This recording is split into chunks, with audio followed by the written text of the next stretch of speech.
Hey everybody, Anarchist here, and welcome back. Playing some Feed the Beast on the Geek World server. And I'm kind of done. This area. Well, mostly. Nether Hub. West Nether Hub. There's a few things about it that I still need to work on. I did get the fountain done, and it was a bit of a pain, and I got what I think is a pretty cool roof design with these support structures and whatnot. I gotta work on paint colors. Like one thing that I found while I was putting this together, the I guess the biome being the hellish biome. I think that's what it is. Yeah, hell. Makes all the kind of grass and whatnot kind of come out pale yellow green. You know, like it looks dried out, and so it doesn't really have a nice rich color. So I'm trying to think of alternatives. I did put in some zirconium soil, but I found out that not everything grows on it. Like, none of these modded flowers, I can't plant any of them except the hydrangea, I think, which is blue, which is over here. I think that's what that is, or purple. Corn grows on it, but anyway, there's limits. So that kind of sucked. So I ended up putting in a lot of wheat, which, it's okay. But I gotta work on the colors a little bit. Leaf blocks came in. I'm waiting for the vines to grow. The walls are a little boring, and I'm gonna try to come up with a pattern. But I think overall, I'm happy with the structure. I got the roof on. It's glass. And this fountain, I love it. It looks great from down there. And one of the cool things about this building is that I put in an Aqueous Accumulator down here? No. In the regular world, I have an Aqueous Accumulator in my house, and you can't really see it, but here's a tesseract right there. And so it's actually pumping water into this tube, and that's an infinite water supply.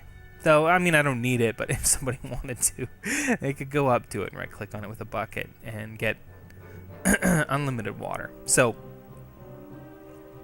that's basically it. A few details to do, like I'm going to try to find a nice way to encase that portal, and I'd like to finish this hallway and do something nicer for the end portal and connect it to the main hub.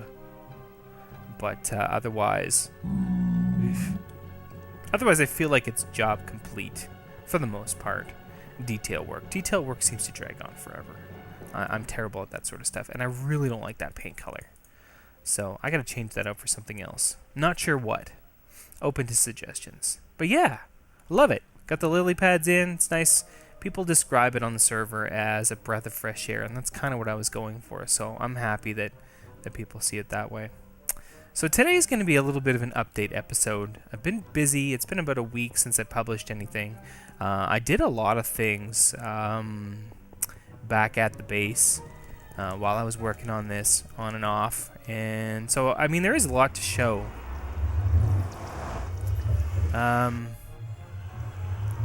So that's what I think I'm going to do today, because I'll go briefly through some of the changes that I've made. I guess starting with I'll start with the house. Actually, first things first. So I've been making diamonds. I did make a few tweaks to this system. I think I did 2 episodes ago. I did diamond manufacturing. Now, this is still the IT&T factory. I just figured out a way to deal with the excess sand. All I have here is this tesseract just sends sand to a friend of mine, the Bluff Boy. I think he might even be full on his end, but that doesn't need to be here. But what I did was I just put in a gate, Otarda gate, that says if the inventory's full, pump out some sand, which leaves a little sand in there. So there's a little bit of a buffer now. Again, primarily what slows this system down is the gravel, and I actually have thought of a few ways to resolve that. Putting in more pulverizers to grind down cobble would definitely accelerate the pace of the ITT production, but truthfully, I really don't need any more. I have so much. Like, look at this, guys. Look at this. Yeah, I think I have 17. 1, 2, 3, 4, 5, 6, 12, 15. Yeah, so I have over 17 stacks of diamonds. And if you go upstairs, you can see what's coming on. What's coming down the pipe here. You know, I've got, I don't know, 8 or 9 or 10 tiny piles of diamond dust. So I got quite a bit. I don't need any more diamond. So I think what I'm going to do is I'm going to build something close to the foundry. I'm going to rip out this and the alvearies and the what is it? Implosion compressor, and put it all in one build, automated, to just produce diamonds. And I might void them when the chest is full. We'll see. I know, right? Anyway, now on to door. Well, here, I moved the farms out. I cleaned all this up. I got rid of the cows and the sheep. All that stuff is out here now, kind of out of sight with my testificate iron farm. I have way too many cows. I really got carried away with this. I don't know what I'm going to do with this. I haven't had to use my farm in a long time. I just put it out here in case I need it, but I'm making space because I think what I'm going to do, if we get up here, I think what I'm going to do is I'm going to come out here across this bridge, and I'm going to have a gravel pathway that leads up that way. I'm going to put a big fountain there, and then try to get some road work in place, so that I can start building new buildings. I do have a few ideas on things that I want to do. Like, one thing I'd like to do is get a stoneworks built, and I have kind of a concept for a building, although the stoneworks machinery itself will be relatively simple. But it's time to start expanding out, so I needed to clear that space. Now, over in the foundry, there's been a few changes. We can get down here. It's my stupid boots of the traveler that make me want to climb up on the trapdoor. The first thing I did down here was I did put in the Magmatic Engineer, and I finished it up. As you can see, it's kicking off a little bit. So the way this works is all these magmatic engines, they're pumped to lava all the time. The energy, the redstone control is set to whatever that is, enabled. So they would run as long as they can output a signal based on this. So if this turns on, these guys pump, and this gate turns on if the energy cell can store energy. So as soon as it drops a little bit, these guys pump to fill it back up. Ingenious design. And now it goes to a tesseract, just because where I'm using this energy is way at the far end of the building over there. So in order to eliminate excessive pipes and cables and stuff like that, I just went with a tesseract. Now this is my lava tank from the nether. Normally it's full, but for some reason my system in the nether stalled, which is very unusual. It's actually only ever happened once. I went there and it was over full with phosphor and sand, and it wasn't pumping. And after the chunk loaded, it started running again, even though I have a chunk loader there. So I really don't know what happened. But the tank was empty, so I'm just letting it fill back up. This here, I don't know if I showed this before, but the line, I've made a change to this, but the line just goes up to the top of the building, and I'm processing that lava up there. I made one change down here. Now this valve here continually outputs lava to the engines for power, but this line here, I've changed it. I set it so that if the tank is full, lava gets pumped out. So it'll kind of do microbursts. I hope this works okay. I haven't tested it because the tank is just filling up. But that's for refining like lava into copper, tin, electrum, and tungsten. I have an abundance of that stuff. I don't need a lot of it anymore. So I'm going to see how that works. If we go upstairs. Oop. None of this machinery, I don't think. Well, this was... I think I put this in on camera. If not, what I've got is 2 or 3 of these thermal generators. Do I have 3? Can't really tell.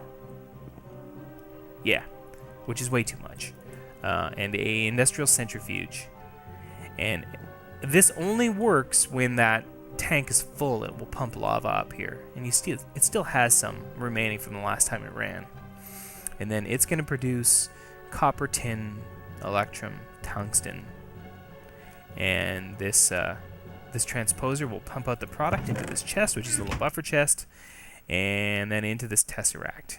I was storing it here in barrels and emptying it daily, but that became extremely annoying. So what I've done is I've removed that, whoops, put a tesseract in place, and now it's getting pumped into the house, which we will go look at in a minute. Now upstairs one level, this is where the glowstone is being processed. And now I'm getting tired of running wires and pumps, and so what I've got here, I've got glowstone coming in through here, through the atom tesseract, into this industrial centrifuge.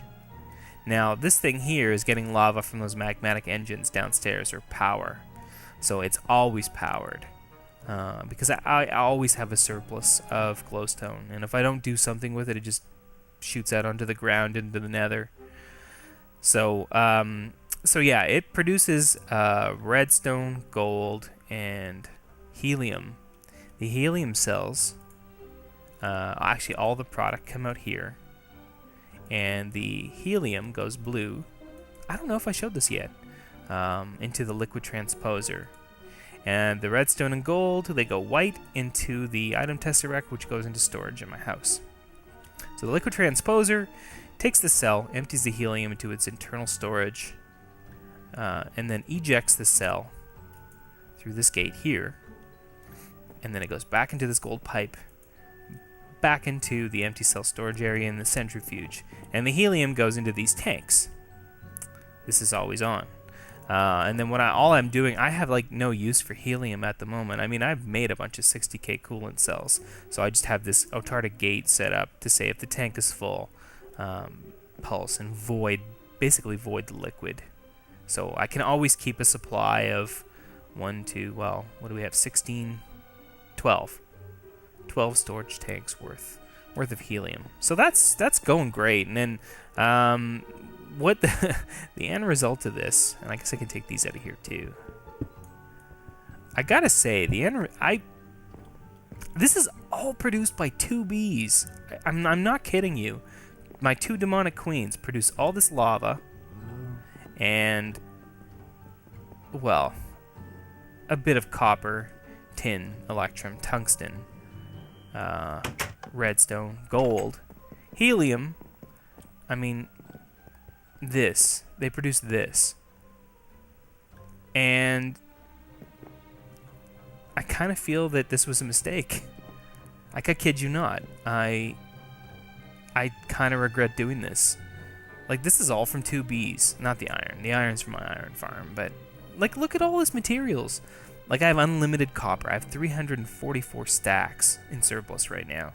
101 stacks of electrum, 160 tin, 108 gold, unprocessed, and 66 redstone stacks. And tungsten, there's still no use for it, practically. That's my overflow chest. This is a cool thing. This is the Zirconium I think it's called a... no, what is it?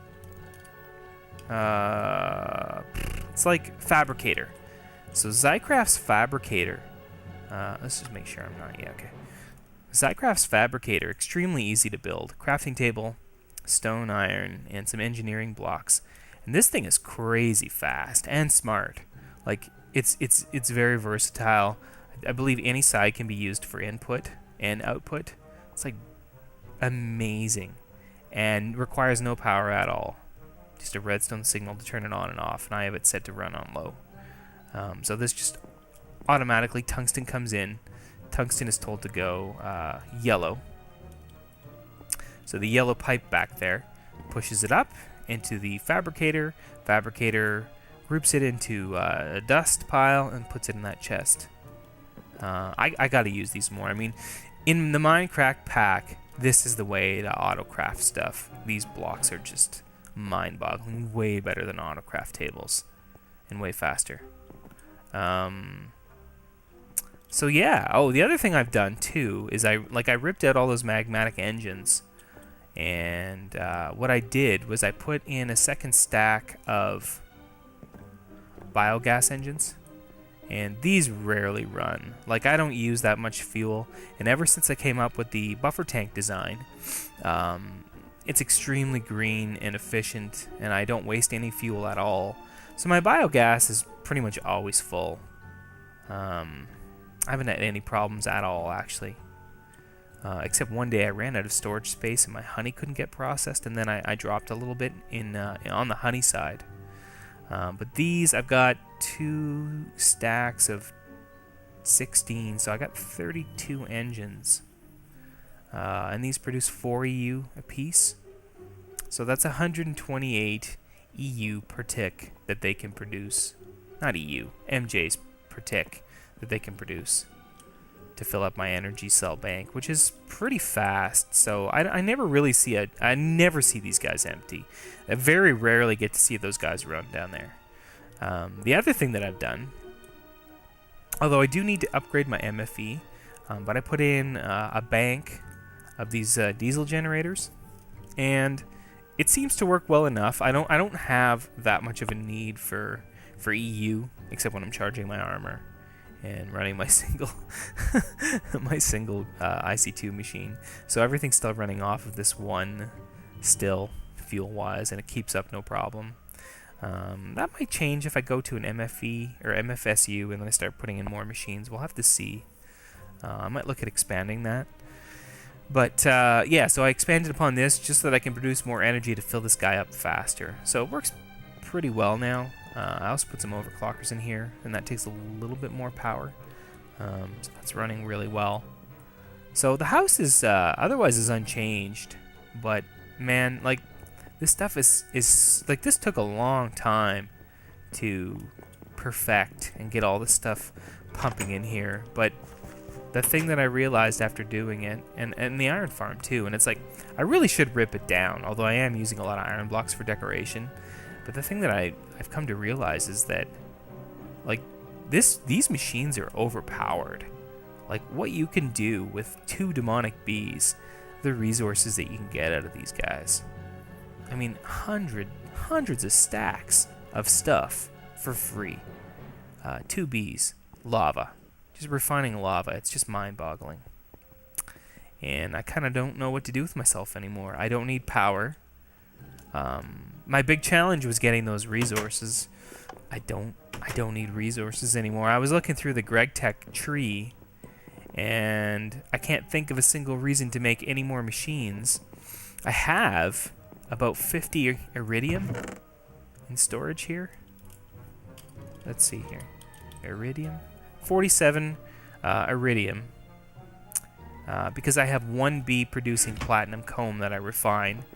And I have a 2nd bee bred, and I'm afraid to put it in an alveary because I don't even know what to make with the iridium from the 1st bee. Like, I could make the gravitron chest plate, I could make solar panels, I could make a mass fab, I don't know. I'm kind of not sure what to do anymore. I have unlimited diamond, gold, tin, iron, copper, tungsten, electrum, redstone. Did I say redstone already? And coal. I have a bazillion tons of coal, although most of it's coal dust. I just don't know what to do anymore. Anybody run into this problem? So I'm going to start building, and I'm going to start moving some of these machines out, and doing some kind of fabrication plants out here. But I think I've got to start exploring some new mods because, especially, and all this is done with Buildcraft and Red Power, and I haven't touched on any other mods except for my tree farm, which is Steve's Carts. So yeah, that's what I've been up to. It's been crazy, and highly effective. Like, man, I'm supplying sand to the server. I could pretty much put in, well, I think if I put in a copper chest for everybody to grab from, it would empty pretty quick, but I could supply the whole server with pretty much all the main minerals now at this point. And I wouldn't notice because I don't really need any of that stuff. What's a guy to do when he gets all the things? Yeah, and I have another 240 stacks of iron up here. So I got 246 stacks of iron here. So I got 340 65 stacks of iron from my iron farm. And I'm using iron blocks liberally. So the question now is, what do I do next? I'm working on that. So that's it for today. Hope you guys liked the update. Thanks for watching. And if you like this series, post in the comments. Please give me ideas. What can I do next? What can I build? What should I do next? Resource collection's probably not going to be an issue. And give me a like, and I'll see you guys next time. Bye, everybody.